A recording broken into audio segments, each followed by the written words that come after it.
Hello and welcome to Quick Charge. I'm Mikey G, and it's Tuesday, January 30th.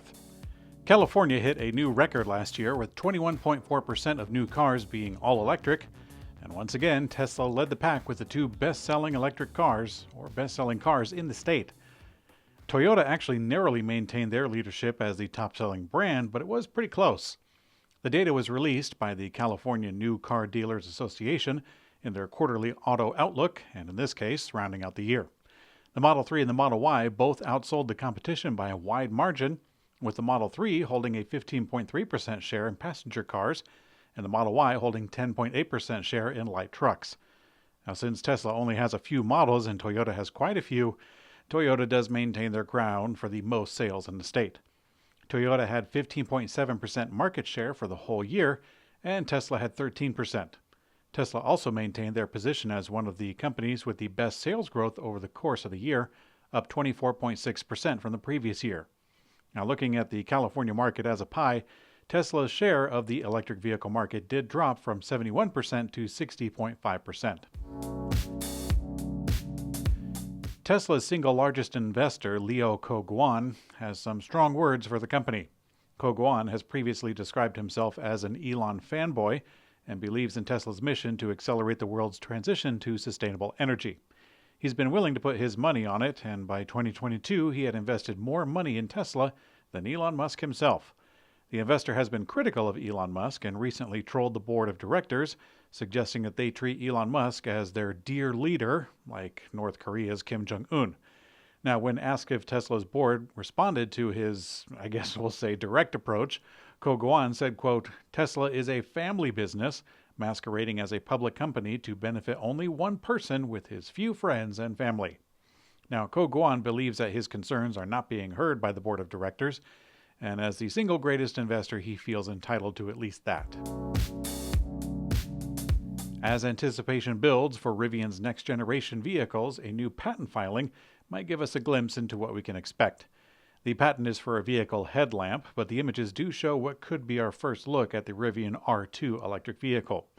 The images appear to be what Rivian has teased in the past as a more compact version of the R1S. It still maintains its classic Rivian design, just pretty much a smaller form factor. According to Rivian, the next generation R2 will start around $40,000 to $50,000, opening up many new customers. It's expected to be revealed on March 7th at their new flagship Laguna Beach retail space. Nissan plans to produce lithium iron phosphate batteries as it looks to lower EV prices. With cheaper materials, the batteries are about 20 to 30% cheaper than the lithium-ion batteries with NCM.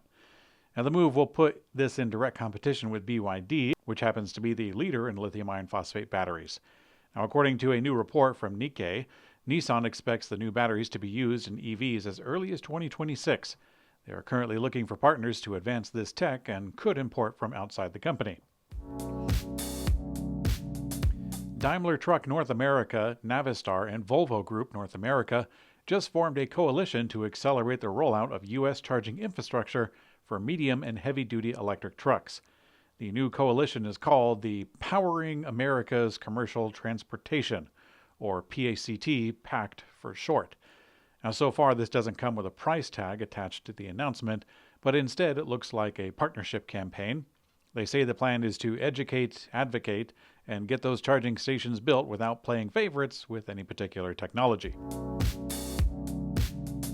EV drivers looking to get behind the wheel of the Volvo EX30 will have to wait a little bit longer as Volvo works to resolve some software glitches before delivery. This is actually the second time this has happened to that company. Automotive News Europe got their hands on correspondence from Volvo dealers that said that the software version 1.2 wasn't ready for release. A source told Automotive News that the update couldn't be performed over the air and had to be done at the dealership starting immediately. Now, it's not clear how long this will take since Volvo has offered two versions. In the correspondence, they refer to multiple days, taking weeks, while another spokesperson told them that the problem was resolved and should take only a few days. Now, if this sounds familiar, it's because last July, Volvo delayed production of the EX90 SUV, citing software issues around the LiDAR system. Despite a truly terrible year for General Motors that involved plants being shut down for weeks due to union strikes, the Bolt battery recalls, and EV production problems, and also the nightmare of Cruise, General Motors says that they tallied up nearly $10 billion for 2023, but we certainly don't owe that to stellar electric vehicle sales. In 2023, GM delivered about 75,883 electric vehicles in the U.S., about 2.9% of their total volume. GM forecasts their total U.S. auto industry sales to hit 16 million in 2024, but they have also dropped their goal of making 400,000 EVs through mid-2024. Still, they are aiming to have 1 million by 2025 as far as we know. Now, Automotive News reports that General Motors says that they hope to turn around their slow EV ramp-up, particularly around the issues with the Ultium battery architecture and supplier lag. In today's community comment found on YouTube, Martin Wood says, "Wish I was a Tesla board member. Instant multi-millionaire status with all those almost free Tesla share options. All you have to do is rubber stamp whatever Elon wants. I could do that." Yeah, Martin, from my outsider perspective, I agree that's about all it looks like one would have to do. I honestly don't know what a board member of Tesla would do. Maybe go to meetings irregularly or send an envoy instead. I don't know.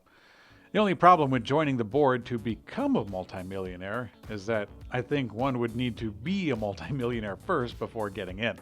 Now, I'm sure it's not an actual prerequisite, but more of a hunch that someone can't get through unless they got some lumber to swing, or at least some friends with lumber to swing.